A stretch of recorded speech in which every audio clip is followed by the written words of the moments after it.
Hi everyone! So for today's video, we'll be trying Pan de Manilas donut. Pan de donut. Baked, not fried. Yan. So I bought their Biscoff and pistachio donut. Ang laki. Celebrate life sweetness. Freshly baked. Bango. So, ganito siya guys, kalaki. Hindi ko alam kung donut to. Parang tinapay, yung laki. Yan o. So big. This is the Biscoff. So, try natin.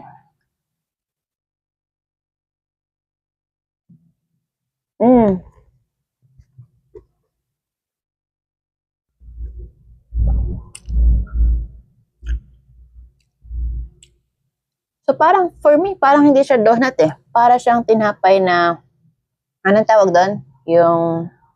Yung burger bun, parang ganon yung itsura niya. Matamis yung sa nasa ibabaw. Masarap naman. Hindi ko sure kung may palaman eh. Try ko pang kagatin.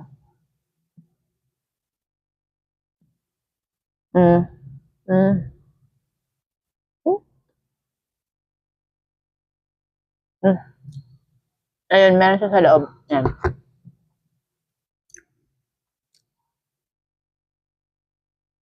So, baked, not fried.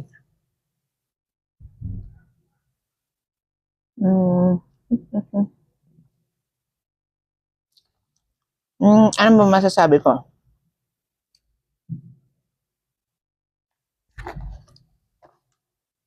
Masarap yung nasa ibabaw kasi yun yung may icing. Tapos merong sa loob na ano. Parang Bavarian ba yun? Basta yung kulay white. Pero, parang for me, hindi naman siya dapat donut. Pan de donut, baka pandesal na donut. Anong ganun. Hindi ko sure. Pero yun. Rating ko, hindi matamis yung ano niya, yung mismong bread niya. So, ang nagpapatamis sa kanya nakalagay sa ibabaw. 8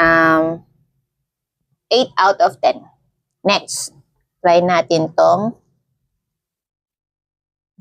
pistachio. So, ano din siya, same laki din siya, kalaki. Parang burger bun. Burger bun. Okay, let's try this.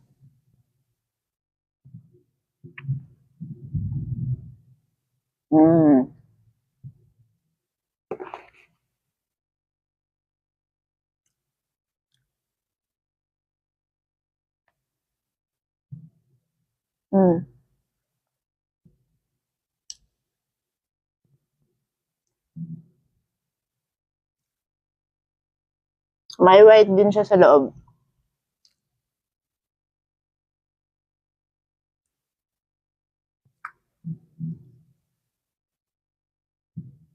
Well, kung ano expect natin sa pistachio, so mas masarap siya kaysa dun sa Biscoff. So same naman yung ito niya, yung bread niya. Nakakatuwa lang. Ano, so same lang siya, iba lang ibabaw. Which is better. For me, itong pistachio, mas masarap. The same lang kasi nasa gitna yung kulay white. Hindi ko sure kung hindi naman siya Bavarian eh. Basta parang white icing, pero hindi naman masyado matamis. So, masarap naman. Ito lang matamis yung mga taas nila. Kung 8 out of 10 yung Biscoff, ito, I'm gonna rate it 9 out of 10. Yan. Yun lang. Bye.